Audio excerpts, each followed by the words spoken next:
Lazio-Inter 3-1. Il giorno dopo, a freddo, con calma, a mente un po' più lucida, abbiamo avuto tutti il tempo di dormirci su, di rifletterci. Proviamo, dopo qualche ora, a analizzare ulteriormente questa partita. Ieri a caldo sono emerse delle cose di cui abbiamo parlato. Questa mattina ho riguardato 2 o 3 immagini, ho riguardato soprattutto qualche statistica e secondo me è emerso qualcosa di interessante. Avevo già avuto un sentore rispetto a questo già in serata, però non ho voluto sbilanciarmi perché appunto non avevo sotto mano dei dati in particolare che adesso ho e quindi voglio proporveli e voglio provare ad analizzare questa partita insieme a tutti voi. Ben ritrovate e ben ritrovati amiche e amici di Passione Inter. Brutta mattina, brutta mattinata quella di oggi perché l'Inter perde la prima partita in campionato a Roma contro la Lazio, che purtroppo è una costante perché negli ultimi 4 anni l'Inter ha perso 3 volte a Roma contro la Lazio e ha pareggiato una sola volta. Sono state tutte partite difficili, partite in cui l'Inter non ha dato mai il meglio di sé. Ieri è stata una partita molto molto brutta, in altri casi c'erano stati degli spezzoni più positivi. Sta di fatto che sono più di 4 anni che l'Inter a Roma con la Lazio non riesce a vincere e questo è un problema che dovremmo capire da dove nasce, perché poi c'è stata l'Inter di Conte, l'Inter di Inzaghi, la Lazio di Inzaghi e la Lazio di Sarri, quindi poi le squadre sono anche cambiate, ma il risultato è sempre rimasto lo stesso. Vi dicevo, nelle scorse ore abbiamo pubblicato le pagelle dei tifosi, quindi con le valutazioni del club di Passione Inter e dei ragazzi che ci seguivano in chat e il commento a caldo mio e di Lorenzo in cui abbiamo approfondito alcuni temi. Qui voglio provare a parlarvi di qualcosina di diverso, anche se poi i temi caldi sono più o meno sempre gli stessi. Allora, cosa è mancato? Mi verrebbe da dire tutto, perché di fatto ho visto un'Inter veramente molto brutta. Secondo me le cose che sono mancate principalmente sono la forza mentale di riuscire a superare un momento non positivo, in generale, in senso assoluto, e probabilmente anche un po' la gamba, perché io ieri ho visto un Inter che non è stata l'Inter. Ieri nel post partita abbiamo detto quante volte ci è capitato in Serie A di vedere l'Inter sovrastata dal punto di vista del gioco, al di là del punteggio. Non dico che sia la prima volta, ma non credo che andiamo sopra le tre partite in cui l'Inter ha giocato male ed è stata sovrastata dall'avversario. Ieri purtroppo questo è successo per buona parte del tempo e mi viene da pensare quindi che, come ho detto ieri ho parlato di serata storta e insisto su questo concetto, non è un modo per giustificare quello che è accaduto o per dire ok, resettiamo, andiamo via e non ci pensiamo più. No, bisogna analizzare, bisogna capire cosa è successo, ma l'Inter di ieri è stata troppo brutta per essere l'Inter. Noi, al di là di chi dice mi piace Inzaghi, non mi piace Inzaghi, mi piace l'Inter, non mi piace l'Inter, abbiamo dei dati a nostra disposizione, che sono quelli della scorsa stagione, in cui l'Inter ha fatto vedere indiscutibilmente delle cose positive.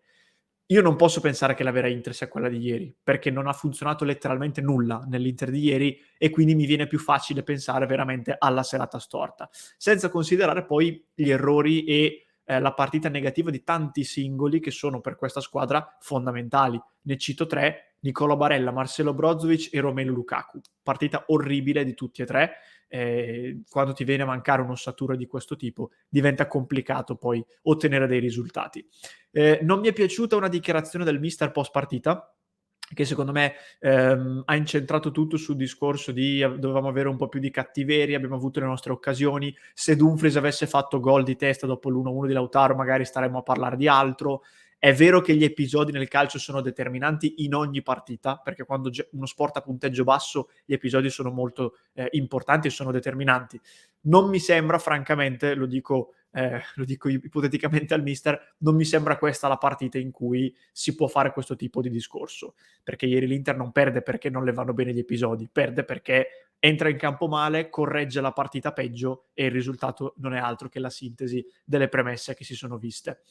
Voglio arrivare subito al discorso clou, che è quello su Roberto Gagliardini. Si è scatenato il dibattito su Gagliardini con, a mio parere, molti commenti eccessivi nei suoi confronti in negativo. Allora, è stata una scelta positiva? No.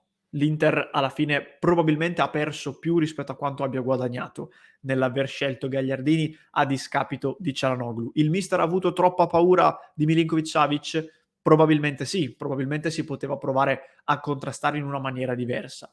Però, detto tutto questo, I numeri ci dicono che Gagliardini non ha giocato magari bene, ma non ha giocato assolutamente peggio degli altri compagni di reparto, Brozovic e Barella, e fra poco ve li mostro i numeri.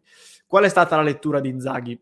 Innanzitutto, dicevamo, ha avuto il precedente di gennaio scorso, in cui Çalhanoğlu era indisponibile, era squalificato, Gagliardini è stata una scelta quasi costretta, e su Milinkovic-Savic ha giocato molto bene, aveva fatto una grande partita. La Lazio solitamente viene a pressare molto alta le squadre avversarie.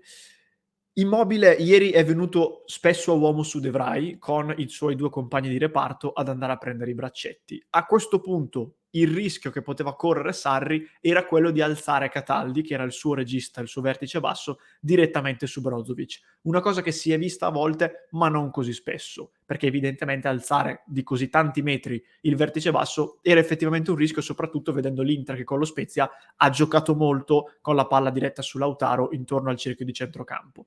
A questo punto Inzaghi ha pensato, oltre all'aspetto difensivo, avrà pensato probabilmente Sarri non mi alzerà troppo spesso Cataldi a prendermi Brozovic, quindi Brozovic e De Vrij saranno in 2 a doversi giostrare la presenza del solo Immobile, possiamo costruire bene anche senza il doppio regista e quindi mi posso permettere Gagliardini anche per questo discorso.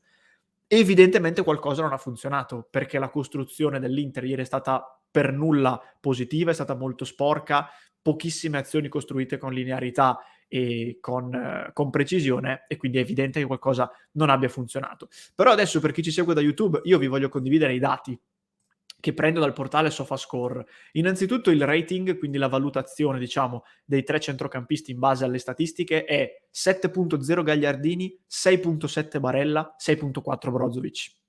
E già qui un'indicazione. Poi ieri ho letto tantissimi commenti che dicevano Gagliardini ha sbagliato tantissimi passaggi e ha perso tantissimi palloni. Sono andato a vedere i dati perché non avevo avuto questa sensazione, perlomeno non così estrema, e i dati dicono precisione passaggi, Gagliardini 83%, 25 su 30, Brozovic 90%, 74 su 82 e Barella 92%, 36 su 39. Possessi persi, Gagliardini 6, Brozovic 10, Barella 10. Ora, è evidente che toccando più palloni, Brozovic e Barella si sono esposti maggiormente ad una possibilità di errore nei passaggi e quindi ad avere percentuali più basse, anche se in realtà poi le hanno avute più alte. Però vi sembrano questi dei numeri che evidenziano in maniera netta la prestazione molto più negativa di uno di questi 3 rispetto agli altri 2? A me non sembra, sinceramente. Per me, per quello che era il compito di Gagliardini, portarsi a casa questi numeri va più che bene. Quindi il problema non è, secondo me, stato Gagliardini in quanto tale, è stata la scelta, forse troppo conservativa e troppo timorosa di Gagliardini, ma secondo me è stato soprattutto la partita estremamente negativa di Barella e di Brozovic, che sono i 2 top player di centrocampo dell'Inter e dai quali io, nei big match come Lazio-Inter, mi aspetto qualcosa di più. Io se perdo Lazio-Inter in questo modo mi incazzo come una bestia con Barella e con Brozovic, non con Gagliardini, che ha anche i suoi limiti effettivi ai quali non può mettere più di tanto di più. Questa è la mia lettura, perché a me dà fastidio, non tanto per, cioè a me non piace Gagliardini, a me non frega di difendere Gagliardini. A me, fosse per me, giocherei sempre con Çalhanoğlu e non avrei nemmeno in rosa probabilmente giocatori con quelle caratteristiche. Ma a me girano le scatole, ve lo dico sinceramente, quando a fronte di qualche partita negativa si trova sempre il capro espiatorio per non voler analizzare più nel profondo. Altra cosa che ho letto ieri, Andanovic. Ecco, il solito Andanovic. Ma mi spiegate cosa poteva fare di più Andanovic ieri sera? Qualcuno ha detto forse sul primo gol poteva uscire. Sul momento non ci ho pensato, poi ho riguardato l'azione, in effetti se fosse uscito forse ci sarebbe arrivato. Ma vogliamo dire che è un errore gravissimo? Vogliamo mettere il focus su lui e non su Di Marco e Bastoni? Vogliamo dire che poteva parare uno degli altri 2 tiri di Luis Alberto e Pedro? No, anche qui è l'ennesima volta in cui si cerca il capro espiatorio.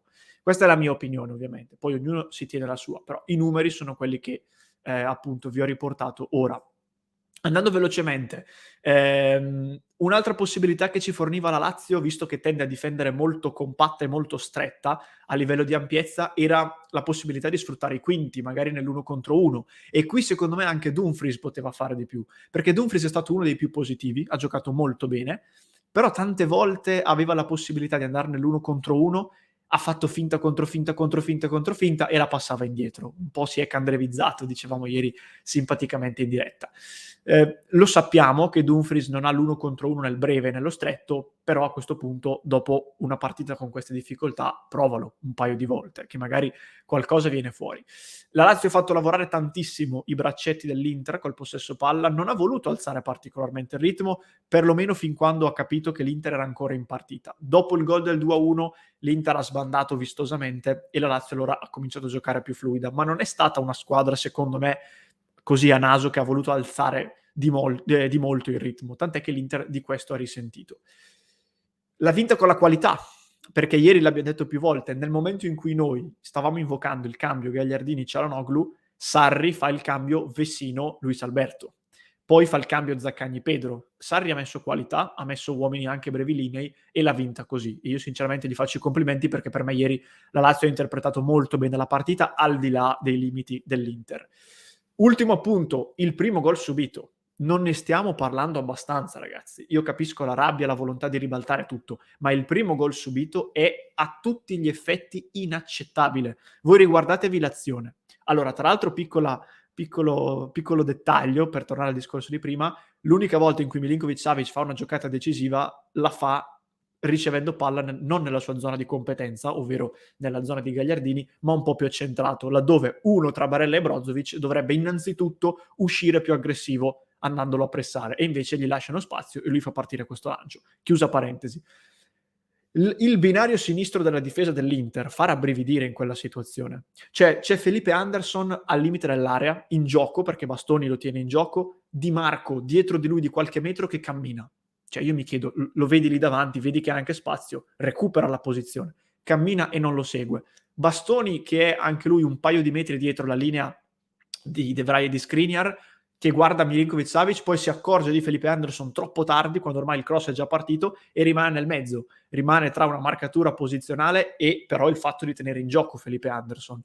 E poi c'è Andanovic, che, ripeto, qualcuno dice poteva uscire, può essere, però non vorrei mettergli troppa responsabilità su questo gol, e quindi esce fuori questa frittata. Ma è veramente inaccettabile, e su questo ha ragione il mister, l'ha detto nel post partita, che una squadra come l'Inter, con questi giocatori, ma soprattutto con questi obiettivi, che richiedono un campionato giocato mentalmente sempre al top, è inaccettabile prendere gol così. A maggior ragione in una partita in cui di fatto era quasi una partita di scacchi, dove il primo che l'avrebbe sbloccata avrebbe avuto un vantaggio enorme in quel momento, perché era stato un primo tempo da 0-0 scolpito nella pietra, e invece tu vai in svantaggio, vai all'intervallo sull'1-0 e ti complichi ulteriormente la vita. Poi peraltro hai anche modo di ribaltarla, perché pareggi e hai anche modo di segnare, però sinceramente credo che la Lazio ieri abbia meritato ampiamente la vittoria e l'Inter debba solo fare mea culpa e debba ricominciare a giocare come sa a partire dalla partita con la Cremonese, perché poi arriva il derby, altra gara decisiva per 1000 motivi, e poi calendari di Champions usciti in questi minuti, Inter-Bayern Monaco, prima giornata Inter-Bayern Monaco. Si inizia a fare molto sul serio, quindi non c'è più spazio per l'improvvisazione, per diciamo l'alibi e per come dire, i bonus. I bonus sono già finiti, fondamentalmente bisogna tornare sul pezzo, e però da tifoso bisogna sostenere la squadra, perché ieri come al solito, prima sconfitta, Inzaghi out, Zhang schifo, che mercato del cavolo, Gagliardini fuori, Cialanoglu, Lukaku, abbiamo preso il bidone Lukaku. Per me questo, ma lo dico 1000 volte, poi tanto so che non cambia niente, per me è un atteggiamento assurdo questo qua, quindi chi lo vuole tenere lo faccia pure. Il mio consiglio dal mio piccolo è di provare quantomeno a sostenere l'Inter, quantomeno al 30 di agosto, visto che siamo anzi al 27 di agosto. Questi giudizi magari teniamoli per maggio, dove poi magari qualcosa di diverso potrebbe anche capitare, in positivo, chi lo sa. Queste più o meno erano i miei appunti sparsi nel post, nel day after, anzi, a mente fredda, in maniera forse un pochino più lucida. Fatemi sapere nei commenti cosa ne pensate, ditemi un po' che tipo di sensazioni avete avuto. Vi ricordo di lasciare un mi piace al contenuto e un'iscrizione al canale se ancora non l'avete fatto. Il club di Passione Inter, www.passioneinter.club, per rimanere in contatto con noi 24 ore al giorno e continuare a dibattere anche su Lazio Inter. Infine, se mi stai seguendo in podcast, in descrizione ti lascio il link al contenuto di ieri, il commento a caldo mio e di Lorenzo, così ci sono ulteriori spunti oltre a quelli che abbiamo trattato in questo video. Se invece mi stai seguendo su YouTube, ti spunta qui alla mia destra, cliccaci subito.